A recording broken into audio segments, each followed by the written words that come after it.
How many of you were watching the news on October 29th while Hurricane Sandy was getting started? Something happened in Hawaii. There was a little tsunami evacuation on October 29th. And my wife and I were in Hawaii on Maui at a wedding, and we were right there on the coast when the evacuation started. And so that was the first time I've ever been a part of some kind of a crazy crisis/evacuation on a large scale. And what I realized is that disasters come very quickly. You don't get a lot of warning, and all of a sudden the police are knocking on your hotel doors and they're evacuating entire cities, and everyone's going up in the mountains, and your wife's in another part of the island, and you got to go find her, and things can get very hectic, and you don't have a lot of time to prepare ahead of time. And so that kind of really got us motivated that preparation is important, and preparing before things get difficult is important.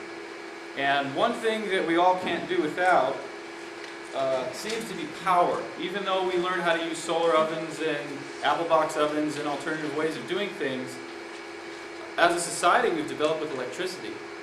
And in the last 100 years, everything is electricity. We don't have cellars anymore to keep food cold.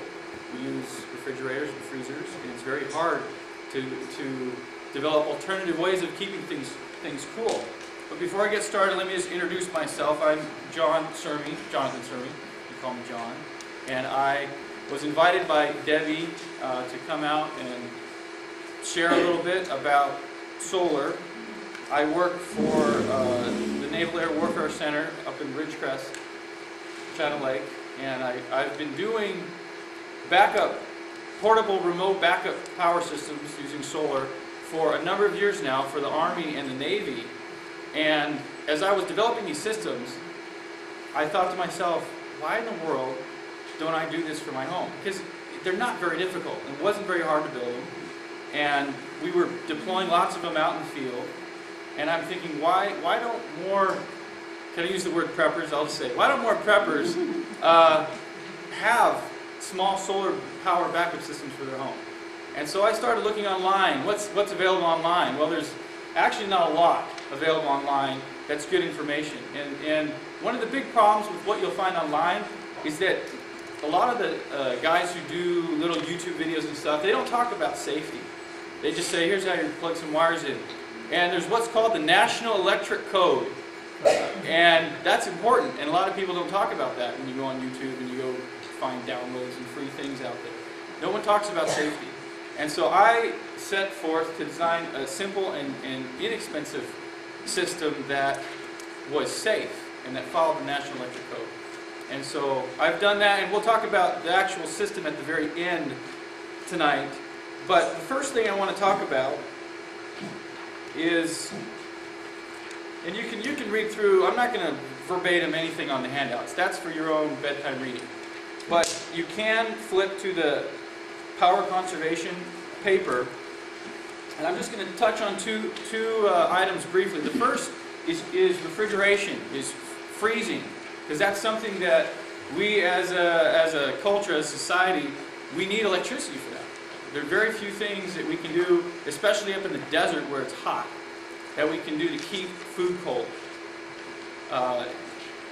So let's begin with the refrigerator. How many of you think a refrigerator is an efficient device, efficient appliance? No. Now, especially, let's consider the top. I mean, all of our refrigerators. Does everyone have something like this in their house? Okay. Now, why is it so inefficient? Because you open the doors. Okay, you open the doors, and what happens to cold air? It's heavy, right? So it goes down, it goes right out the bottom, and what fills its place in the top?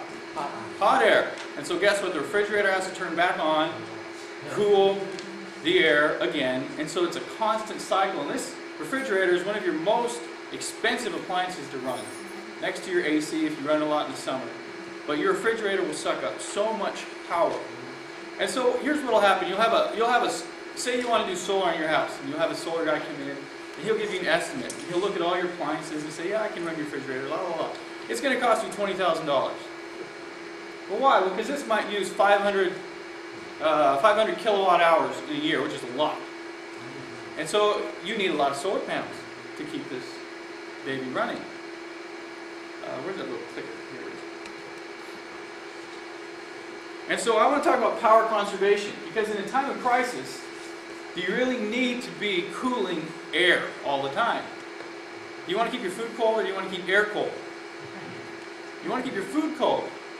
And I think it's hilarious that we've developed as a society with these sorts of conveniences rather than being efficient. So this is not efficient. Look at that. Next. There we go. What's that over there on the left? Freezer. That's a freezer. That's a chest freezer. Chest freezers are super insulated compared to refrigerators. They stay cold for a very long time. Now, there's a couple companies that make these very simple thermometer devices. And all you do is you put it in your freezer, thermometer, and you plug the freezer into the other end, and then you plug it into an outlet. Cold air, again, sinks. So what happens when you open up a chest freezer? It stays in there. It stays in there, okay? And what this little device does is it allows the temperature of the freezer to go up higher to the temperature of the refrigerator, which is like 38 degrees. And guess how much power this uses compared to a stand-up refrigerator? Can you tell us how much the other one uses? The other one uses about 500 kilowatt hours a year. 500,000, 500, yeah. Okay, so this one uses about a tenth of the power. There's a difference between power and energy, but I'm not going to get into all that. When you use a term like watt hours, that's talking about energy. How much power do you use over length of time? But I don't want to get into all of the power energy details right now. But what I want to say is, simply doing something like that, you can put the same amount of food in a freezer and buy that for $48 on Amazon. And all of a sudden, you cut your electricity bill down by hundreds of dollars a year. Potentially, depending on how much your electricity costs. Just by deciding, you know what, instead of convenience, I'm going to put my food in some little basket tubs. And yeah, I got to lift them out, but who cares if during an emergency, a crisis, a long-term crisis, you got to do that. And guess what? You need a whole lot less solar panel, a whole lot less battery power to keep that cold than you do that big stand-up refrigerator. Timing of the door being open, still isn't it just time to just open up the door, grab what you need instead of having to dig through bins and put out the bins and you can lit up and do all that, then you just need more time that nobody's getting in. So is it really that much? It may be a little bit, but it is significantly different because there's cold air there and it's taking up the volume. The cold air takes up the volume, so not a whole lot of hot air gets in. In the handout, you'll see that there's a link to my website. And you can go to the website and I have other links to people who've been doing this for a long time. And they've done all the little tray studies and they've run the big ones and they've run the small ones and they've done the freezer thing with the thermometer. People do this in Australia. They've been doing this. They seem to like this style of refrigerator because it does use tremendously less power than a stand-up refrigerator. That's a refrigerator, not a freezer? This is a freezer. It's a chest freezer. Okay. All it's doing is it has a thermometer in it, and it's shutting power off to the freezer whenever it gets, because the freezer's going to want to keep pulling it down to 0, or whatever you have it set at. But this just turns off the power whenever it gets to 38, and then the freezer's off. And it sits there for a couple hours, and then when the temperature goes down, the thermostat goes, oh, the temperature's getting higher than 38, turn on freezer. And it's an extremely efficient way of keeping your food cold. Exactly like a Refrigeration. rather than- You can, again, I didn't want to necessarily spend all night on this.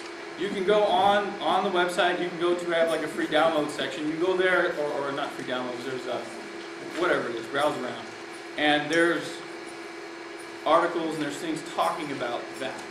But my point is, if you're creative, and this is my real point, if you're creative, you can conserve a lot of electricity, which means you need a lot less of a power backup system to run your basic utilities, because you're not trying to keep air cold all the time, because that's what a refrigerator is. A refrigerator is just keeping air cold all the time. and you're losing it when you open the front door. Does that make sense? It's kind of a novel idea in one sense. I mean, we've developed, again, as a society, not thinking like this, and we just use lots of energy for convenience. The other thing I just want to touch on briefly is cooking.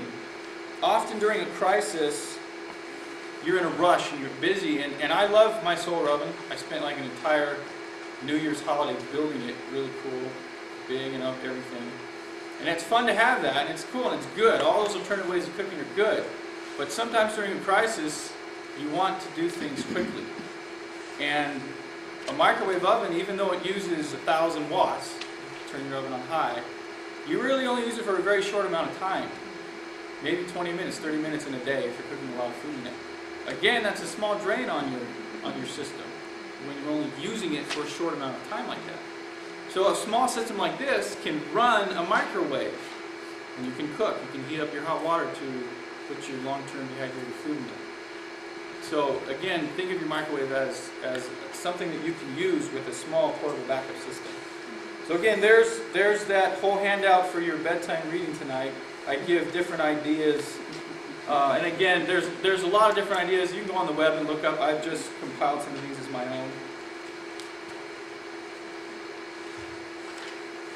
Okay, let me skip to the next handout, which I think is that the solar budget handout? Okay, the solar power budget. Why is this important? Well, think of batteries. How many of you have a 55-gallon barrel of water in your house somewhere or outside or something? Okay. It's nice to have that water supply. You can start using it immediately and you've got water, but what happens to it in a few days? It starts draining. Okay, well, batteries, think of them the same way. They're like your 55-gallon barrel of water, except there's power. This is electricity, voltage and current. So it's power in these batteries. And it'll run, I mean, you can run anything you want on this pretty much with these batteries. And you're like, wow, this works great. You can run it for a day or two, and all of a sudden, your batteries are dead, and you're out of use of any appliances. So you need to put something back in, just like you need to refill your 55-gallon barrel with water. You need to refill your batteries with power, current, charge, electricity. And that's why we have solar panels. And so you need to think of your system in the same way that you think of your water and your food. Conservation. You're going to conserve. You're going to use what you have. You're going to replenish. So think of your system that way. And so we do a power budget just like you do a check register, right? Where you have so much coming in every month or every 2 weeks when you get paid. You have so much coming in, so that means you can only have so much going out. There's no credit cards in solar world. You can't get extra. You only get so much. You only can put so much through this panel. This panel only gives you so much back, just like you only get so much money when you get paid. So let me go to the next slide briefly. And I try to make this look a little bit like your check register where you're writing down, okay, I've started with, is this like point?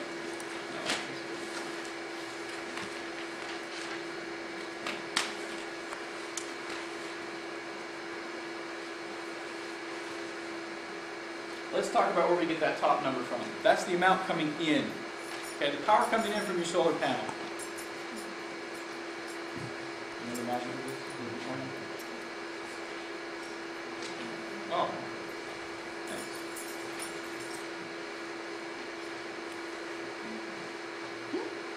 We live in the high desert as well. Ridgecrest is high desert. You guys and us in Ridgecrest, we have lots of sun all day long, all year long.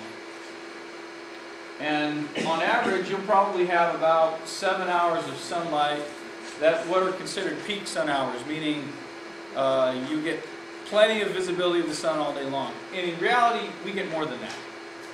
That's just some meteorologists came up with that number when they did studies. But the reality is, as soon as the sun comes up and it's hitting your panels, you start getting power. Even if it's not a lot, you're getting something. But we use kind of a lowball number. So we say you've got 7 hours during the day of sunlight. And my panels are rated at, the ones I have in my house are 410 watts total. Well, you multiply those two numbers, and that gives you how much you have coming in, how much power you have. Well, it's energy, but let's just call it watt hours. That's how much you have coming in during that one day. Just like your paycheck. Got your paycheck each day. On average. Now we're going to look at each of the things that I want to run every day in general.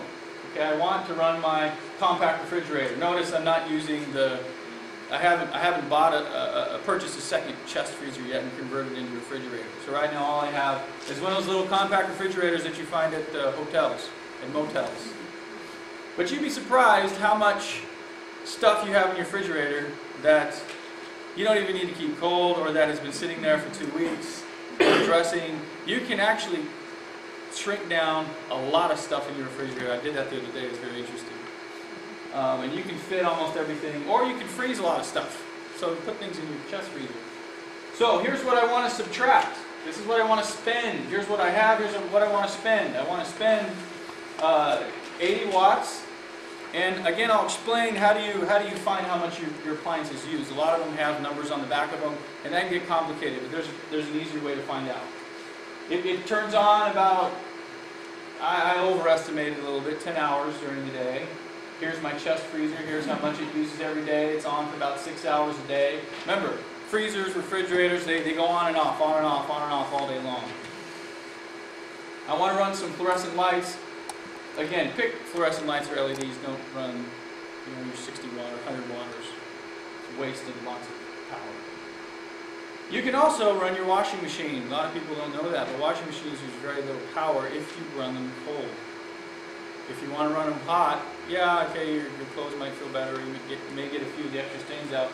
But you can wash with cold, no problem, and it uses very little power. You're only using it for 45 minutes per load or so.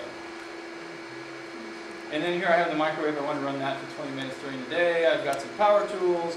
I also want to run a small evaporative cooler during the summertime, because summers out here get very hot. I'm not so concerned about the winter because we've got plenty of blankets and other things. Summertime is when it gets hot. So by the end, I've got all my numbers. You just multiply these two together. I want to run 5 hours. Here's how much power. Boom.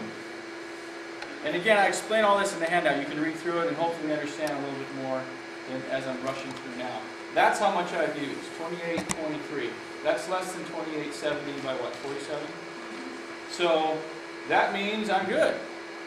I didn't go over my budget. 28.23.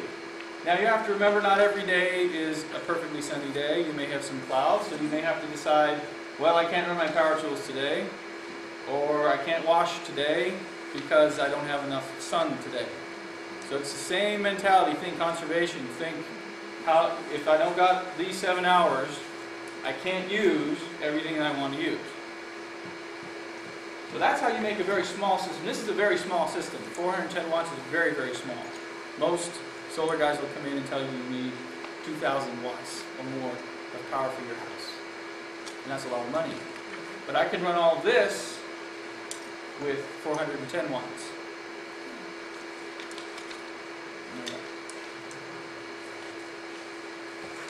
We've got to go through fast because it's getting time to end. I did provide you with blank worksheets for your solar budget. So you can go through that and you can come up with your own power list. And again, at the very end, I'll show you how to put those numbers in to your solar budget. The next little handout is a little trade study I did, because there are some things out there that you can purchase. There's this one, which is the Goal Zero Yeti. Now this is a very, it requires almost no setup. You pay them the $2,500 and they send you this box and they send you a couple of small solar panels. Now what's great about this is during a very short-term crisis, 24 hours, you can plug in your big refrigerator and you can plug in a few lights in your laptop. And this will work fine. And you don't have to wire anything, you don't have to do any work. Done.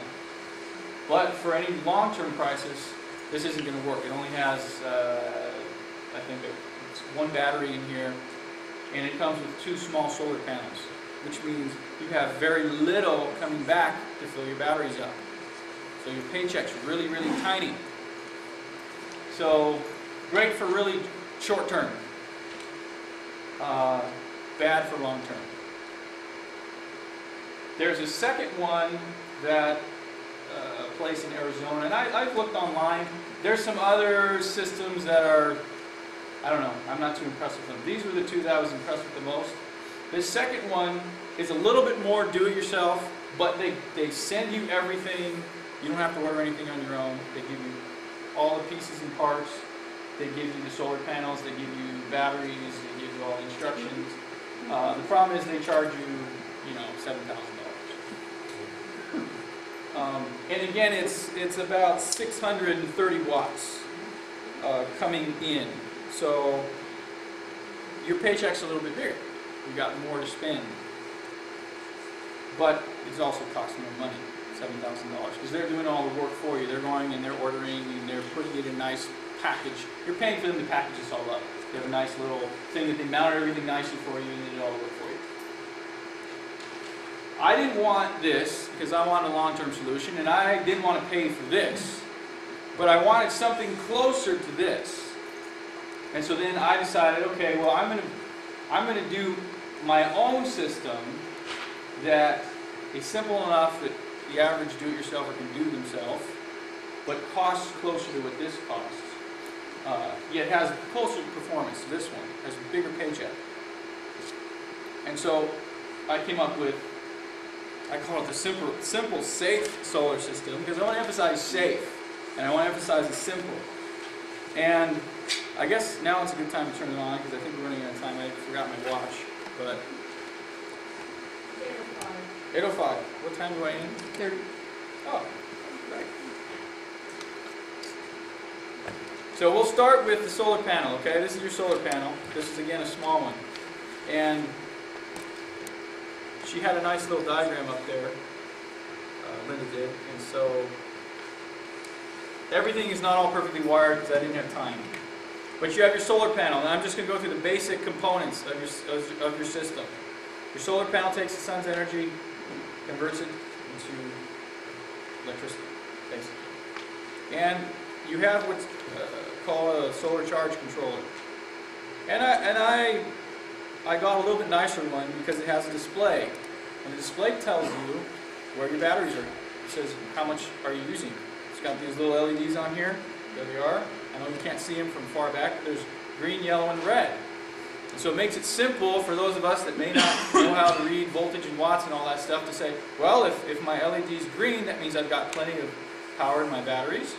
If it's yellow, that means I'm getting close to half.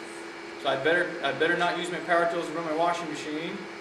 And if it's red, that means I better just shut everything off and, camp in the dark for a day or two until, obviously I've spent more than I should have. I've had too much partying at night and used the lights and everything, and I need to hold back. So this has those indicators on it. You are going to spend a few more dollars for that. So this goes to this. Panels go to solar charge controller. And the charge controller takes this, and it matches it with the battery. It does some other fancy things that I'm not necessarily going to explain. But it ensures that these batteries stay properly charged.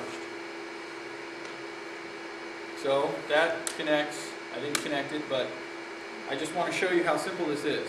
Okay? 2 wires. Anyone ever wired a car before, put a new battery in? No car. You help, as long as you help. Okay, so there's what 2 sides of a battery, or what 2 terminals on a battery? Negative and Positive, positive. negative. That's all you need to remember. If you know positive and negative, you're not going to kill yourself when you're doing this project. Remember positive and negative. And also grounding. We'll talk about grounding in a minute. So there's positive and negative coming from the solar panel into the charge controller.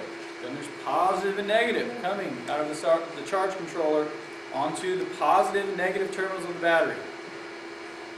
And so these just screw right onto the top of the terminals. Done. There you go. That's your power in. That's all it took. All you ladies that can sew and can do all sorts of crazy little things and crafts can do that. That's very easy. Very simple. I'm not saying that as a negative. I'm just saying sometimes I know my wife's like, oh, I don't want to do this. I told her to come up and demonstrate. You know, like, what is that show? The Wheel of Fortune? Where the lady comes out? But, okay, so power from the solar panel to the controller to the batteries. That gets our paycheck in to the bank. That gets our money in. That gets our power in. And then we have positive and negative again. Just keep that in mind. Positive and negative from the batteries to our inverter. The only thing an inverter does, simply, is it takes, this is what's called DC current. It's, I won't explain it, but it's DC current. It's different than AC. Your house uses AC, alternating current. So this changes this into what all your appliances want to see. And it's a magic box. And you just plug it in to the positive and negative on this. Don't flip them around. Just positive and negative. Again, as safety. Some people get afraid, oh, electricity's going to hurt, going to kill. Yes, if you decide to drop a wrench across the terminals of your battery, you're going to blow something up. Yes. So just, I mean, you don't need, that's why I use thumb screws here. You don't need to use wrenches and stuff around this. Just use your fingers and tighten them down. And you're not going to kill yourself. So once you plug that in, where's the little on button? There it is. It goes on. You have one for It says 0. It says 0, right. That right now we're not using any power. Ideally though, we would have grounded this. Now if you've ever looked at your plug in a wall, there's 3 prongs. And the bottom one is your ground prong.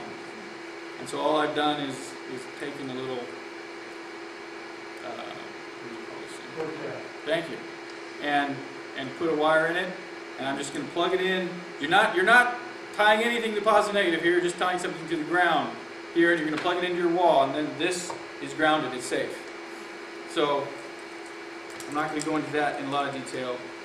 I talk about that in a DVD that I put together. I'll talk about that at the end.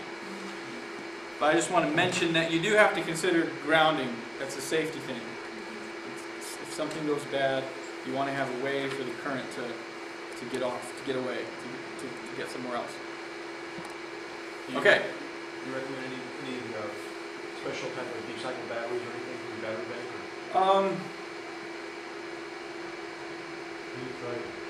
Deep cycle, absolutely, deep cycle. If you want to spend a little less money, you can go with the flooded lead acid batteries. And again, I put all that on the website, like where to go to order them. They require a little bit more maintenance. If you've ever watered batteries, it comes with a little book, you have to read it, a little manual, and it says, here's what you do every few months to make sure your batteries last a long time. The flooded lead acid batteries can last a long time if you just do the basic, okay, I'm going to measure equalized charges. It's real simple. If you've ever done the chlorine thing in the pool, where you take the little measuring thing out to make sure your pH levels are good and your chlorine levels are good, that's the same thing with the battery. You just have to think of it like that. It's the same sort of, I got to make sure the batteries are balanced. So those are cheaper and they last a long time, but they require that maintenance. You can spend more money and get sealed or gel batteries, which these are sealed, or these are gel, and they're more expensive, but you don't have the maintenance. You don't have to worry about doing any of that stuff. But you're going to spend $100 more per battery to get these. Okay, so now our inverter's on and it's ready to power anything we want to power. That's all it took to get to this point. Now again, remember, I didn't do anything about safety here. What we have here is not following the National Electric Code. In other words, if you're familiar with a fuse or a circuit breaker, you're actually supposed to put a fuse between the positive here and the inverter here in case something bad happens. You're supposed to have a fuse. And again, it's really easy to put a fuse in. Very easy. And in the DVD that's available, you know, I show you exactly how to do it. Cut your wire.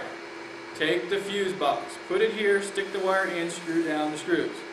You're done. Again, it's real simple. I mean, it might look complicated when it's all set up and you're done. Oh my gosh. Someone on the outside looking at that goes, that looks so complicated. But it's not when you just go through step by step and take it one little component at a time. You need to put a fuse here. You also, the National Electric Code also says that you need to be able to have a circuit breaker between your solar panels and your charge controller. They want a circuit breaker and like you can buy a combination where it's a manual disconnect switch, so you can unplug power from here to here in emergency without having to pull wires out. They want a switch, and they want something that'll break when current gets too high. First, if an electric pole falls on your solar panel, and now somehow the whole grid is on your system, they want a circuit breaker there to pop, so your house doesn't catch on fire. So there's things like that I cover in the DVD. I go through and I walk through the safety, because I don't want my kids running around and something going wrong and then I cause a fire. And I don't think anyone wants that. So let me show you. Now, I was debating, I was like, well, how many guys are there going to be? How many girls are there going to be? If there's a lot of guys, I'll bring a drill. If there's a lot of girls, I'll bring a hairdryer. But I brought the drill. And actually, that's the reason my wife let me spend money to build this. Is I said, hey, can I spend can I spend some money to build a system? And she says, well, will it power my hairdryer? And I said, yeah. She said, okay, build it. So,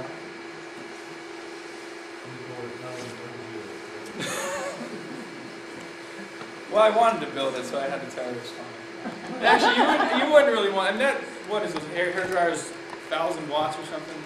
Those things are nasty. So 1,500, I don't know if you want to use a hairdryer for an hour. That's a lot of power just to flat hair for the crisis. Okay, so going back to what we said about the solar budget. Here's how you know how much power your tool uses.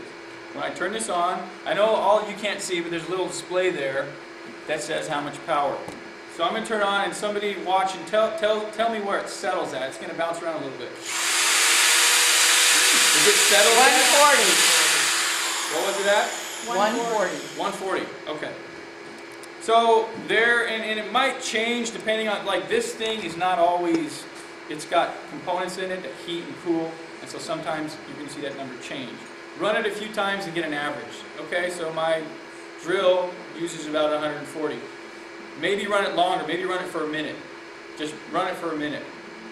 And again, do this preferably not during the crisis.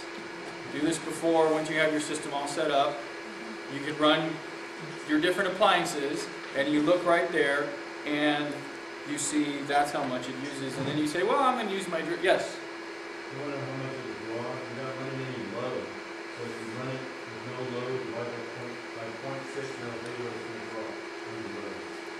You're saying without looking at this way?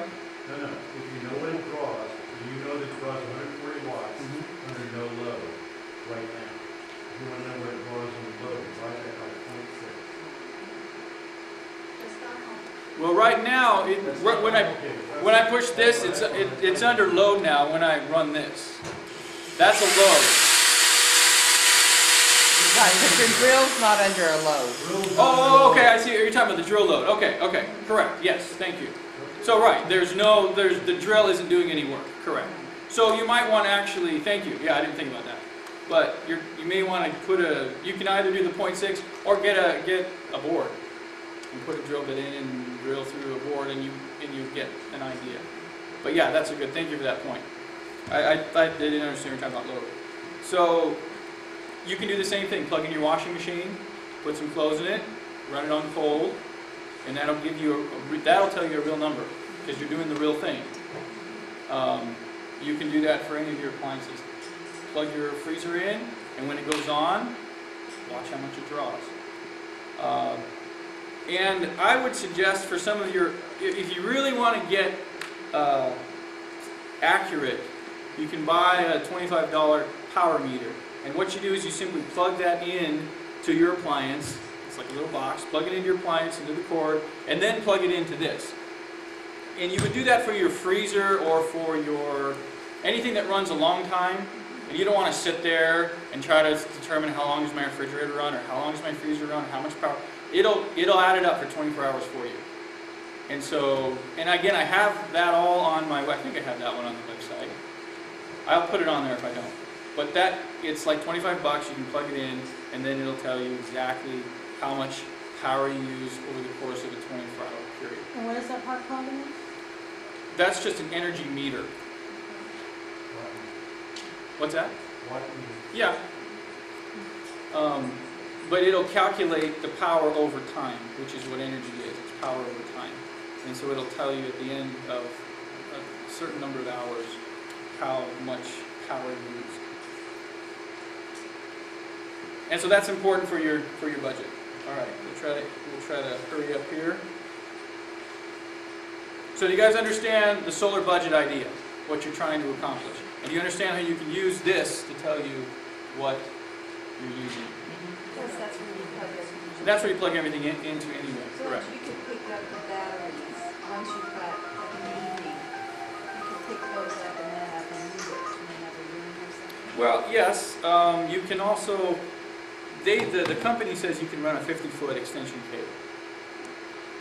I've run longer ones, 75, 80 feet, and didn't have any problems.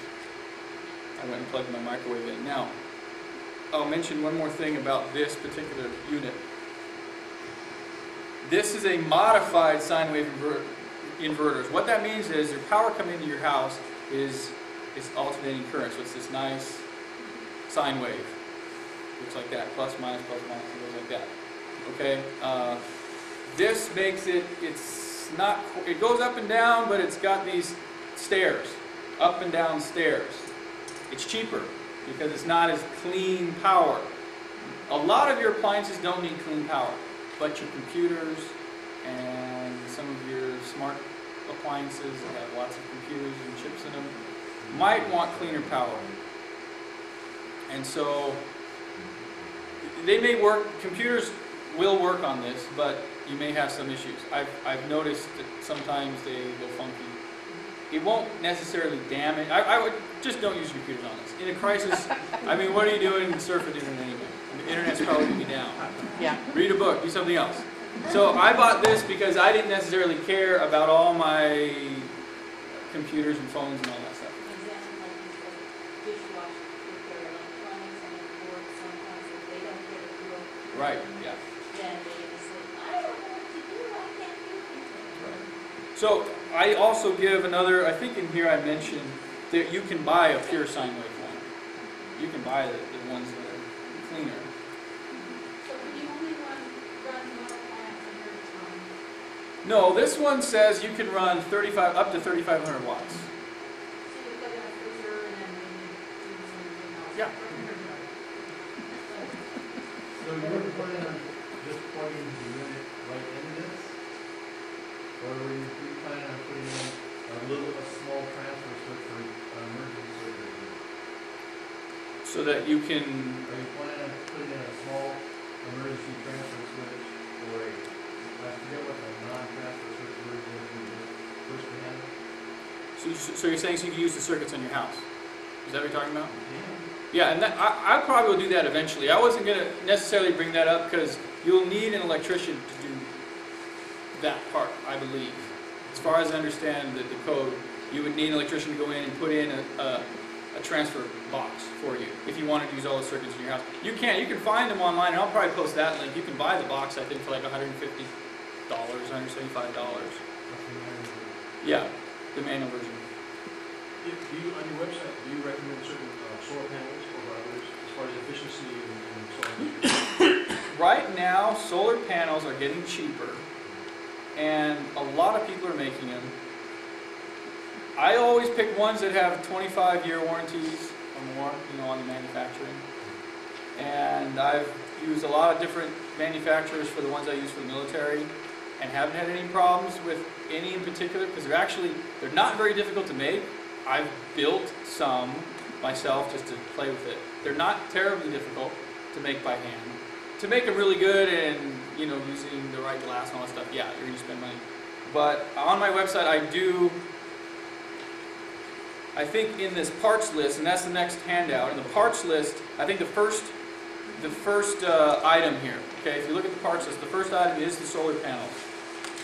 And what I did is I just went to one of the big clearinghouse websites, okay, because there's companies that they go out and they find big, huge batches of solar panels for really cheap, and they'll buy all of them, and then they'll mark them up a little bit and sell them. But they're still way cheaper than if you were to try to buy them you know, somewhere local. I mean, if you want to support your local community, great, you'll pay a little bit more.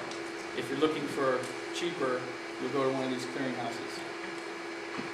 And again, I tell you exactly what the system I have is designed for. So let's close with just talking about this system for a moment. I've got 3 minutes. Thank you. So the system that I designed is designed around between 410 and 430 watts of panel. Okay.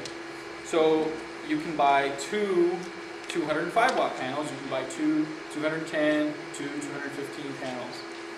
And why is 400 to 430 the magic number? Well, because you have to realize the National Electric Code says the more current that you go from solar panel to battery, the larger wires you have to use. Because you've got more current, more heat, so you have to use larger wires. So I designed everything to have the right size wires. I didn't want to go too expensive.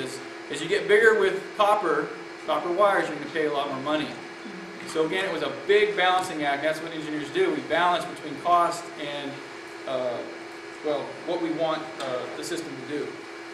So if you start going over 430, 450, all of a sudden you need to get a larger diameter wire to run power through the system. More money. So I keep it at about that range. And again, I tell you they need to be 28 volt panels. Approximately right around there. I got mine from Canadian Solar. I just happened to get those because they were like $1.14 a watt. So you know, I paid 245 bucks for each of those panels. So you'll have to do your own shopping and look through that. Okay, so closing up here, I give you the entire parts list. So that tells you everything you can buy if you decide to go this route. Remember, this page here was the other options. If you decide to do another option, you decide to buy one of those, one of that, fine. The system I designed, I tried to make it so that you could look at these lists and say, okay, I'm going to go here, buy 2 of those, go here, buy one of those, buy one of those, and then it matches up with the diagram at the very last handout. All the part numbers match up with the parts list, as you can see there. So, parts list number 1 is solar panels. You can go through. There's the diagram. And lastly, I'll just mention the DVD and ending. I spent most of the summer making it because it was difficult trying to videotape as you're working and showing people how to do it.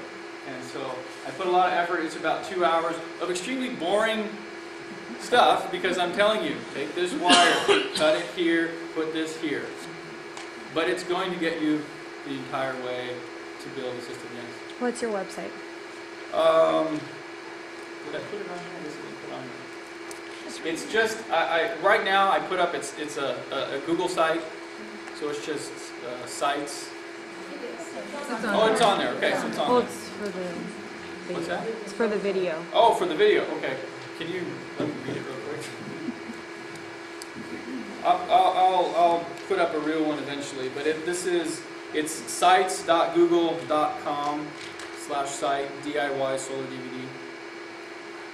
And then that's the thinking. That's where you can find all these handouts are there, so if you lose your handouts, all the handouts are on the site. All other supplementary information is on the site. The DVDs, I did hand out the DVDs because if you do want one and you would rather have watch it for a week and decide if it's worth it for you, if you want to do it or you don't want to do it, I figured you can take it, review it, and then it's $15. If you decide to keep it, just go on the site. There's PayPal on there. You can just buy it on the site. So, kind of just trusting everybody here. You won't go make copies and sell it to whoever, but so you are free to take it home if you want. If you don't want it, just leave it on the chair and I'll pick it up later and give it to anybody else. Yes.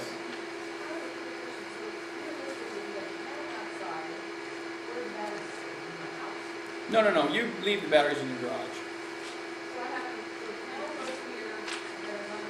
Yep. You just get your wire. That wire based on your setup, put the batteries in the garage, and then the inverter goes. You just set it right above the batteries. Like I have it on a shelf in my garage.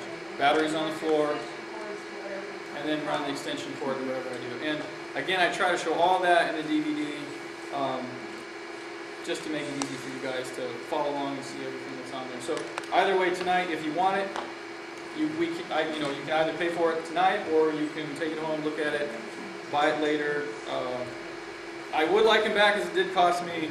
It does cost a lot to make all these DVDs and print everything and burn all the DVDs. So if you want to just keep it, don't like it, just put a stamp on it, send it back to me. Nice, yes. The batteries being in your garage, it gets really, really hot during the summer. Is that going to drain the batteries? It doesn't drain them. They will be a little less. Well, batteries like to be hotter than they like to be cold. Okay. So you don't want them to be super hot in your garage, but you actually they'll actually perform better. So what about winter? Being out there in the winter when it's getting They will be a little less efficient in there. So you may want to put them towards the back of the garage where your house wall is or something. You know. Our garage is totally stands free from our house. Okay. Well, they'll work. It doesn't. They'll be a little less efficient, but you've got them inside. They'll still do the job for you. How big are solar panels? If you go the 410 watts I have, they were about 3 feet by 5. Each one, or? Each one. And I didn't put them on the house, okay? Our kid and I know we're going over, I'm sorry, we'll try to finish up. You don't need to put them on the house. I have a kid's playhouse. I built a little wood frame and just put them right on top. That's going to be the hardest part of this project, is you're going to have to find a place to put your panels. And I show you the DVD, I give you some ideas. You can put them on a shed, you can put them on a playhouse. You can just stick them on the ground and put a couple posts up. If you're not worried too much about the wind, you can, no problem with that. So I know there's probably a lot more questions and there's a lot more that I can do, but we do have to end. So if there's anything else I can touch on briefly, otherwise we need to give it back to. Okay.